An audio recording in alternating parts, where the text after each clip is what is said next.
एक गांव में मिट्टी के बर्तन बनाने वाला रामू नाम का एक आदमी रहता था। मिट्टी के बर्तन बनाना ही उसका व्यापार था। वह अनेक प्रकार के मिट्टी के बर्तन, मूर्तियां और खिलौने आदि बनाता था। उसको लाभ न मिलने पर और उसकी पत्नी व बेटे के मना करने पर भी वह इस व्यापार में विश्वास रखता था। वह अलग अलग प्रकार के बर्तन बनाने में ही मगन हो जाता है। लेकिन अब समय बदलने के कारण मिट्टी के बर्तन कोई नहीं खरीदता है। इसी कारण रामू को 1 रुपए का भी लाभ नहीं मिलता है, उल्टा नुकसान हो रहा है। इसी कारण वह हमेशा सोचता था कि काम में कुछ नया करना होगा और उसी सोच में पड़ जाता था। उसको कोई और काम करने के लिए कह कर थक गई है उसकी पत्नी और उसके बच्चे।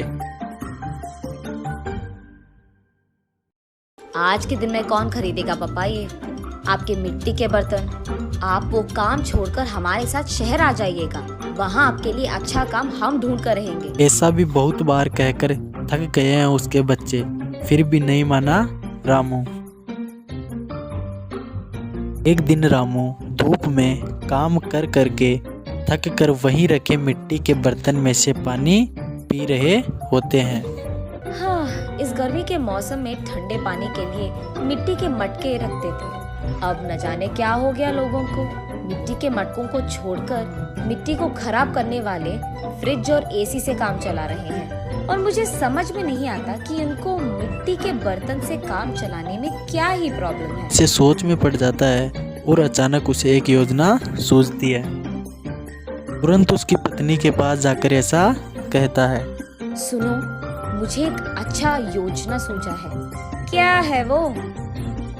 अगर हम मिट्टी से फ्रिज तैयार करें तो कैसे रहेगा? लगता है मिट्टी में काम कर करके आपका दिमाग भी मिट्टी का बन गया। अरे ऐसे क्यों कह रही है? तो फिर ये कैसी बात हुई? मिट्टी से फ्रिज कौन बनाता है? पागल हो क्या तुम? अरे ये बेवकूफी की बात नहीं है। सोचो एक बार, मिट्टी के मटके में कुछ भी रखो तो ठंडा रहेगा ना। तो फिर अगर मिट्टी से हम फ्रिज बनाएंगे तो उसमें भी चीजें ठंडे ही रहेंगे ना। ए चलो आप यहाँ से, मेरी बात कब मानते हो वैसे भी। चलो जाओ तुम यहाँ से, जो करना है कर लो। ऐसा कहकर उसकी पत्नी वहाँ से चली जाती है। अगले दिन बहुत कोशिश करके रामू एक छोटा सा मिट्टी का फ्रिज बनाता है। ऐसे ही कुछ फ्रिज तैयार करके उस गांव के बाजार में लेके जाता है। वहाँ वो एक भीड़ को इकट्ठा करके, ये मिट्टी से बना हुआ गरीबों का फ्रिज है। इसमें पानी डालने से ये खूब चलता है। इसके अंदर रखे सारी चीजों को ठंडा रखता है। ये 2 परतों में रहता है और बीच में एक खाली जगह रहता है। उसी जगह को हमें पानी से भरना होगा। इसी कारण बाहर का तापमान न अंदर आएगा और अंदर का तापमान कम नहीं होगा। ऐसे वो उसके हाथों से बनाया फ्रिज कैसे चलता है यह भीड़ को समझाता है। और क्योंकि ये भीड़ में से कुछ को अच्छा लगता है तो वो रामू से फ्रिज को खरीद कर ले जाते हैं। बाकी फ्रिज को लेकर वह घर पहुंचता है और उस दिन कमाए हुए पैसे अपनी पत्नी को देता है। उन पैसों को देख आश्चर्यचकित होकर ऐसा कहती है, क्या इतने पैसे मिले आपको इस बार? आज गरीबों का फ्रिज कुछ बिक गए। बाप रे, ये सच है क्या? इसका मतलब तुम्हारे मिट्टी के फ्रिज को खरीदने वाले लोग भी हैं। चलो अच्छा है, कुछ तो आया हाथ में। इतने दिनों में कुछ पैसे तो घर लाए तुम। यह कहकर वो वहाँ से चली जाती है। ऐसे रामू उसके बाद कुछ और फ्रिज बनाकर बाजार लेकर जाता है। कुछ दिन बाद सारे गांव में यह बात फैल जाती है कि रामू का गरीबों का फ्रिज बिना बिजली के ही चलता है। इस कारण गांव के लोग रामू के घर से ही फ्रिज खरीद कर ले जाने लगे।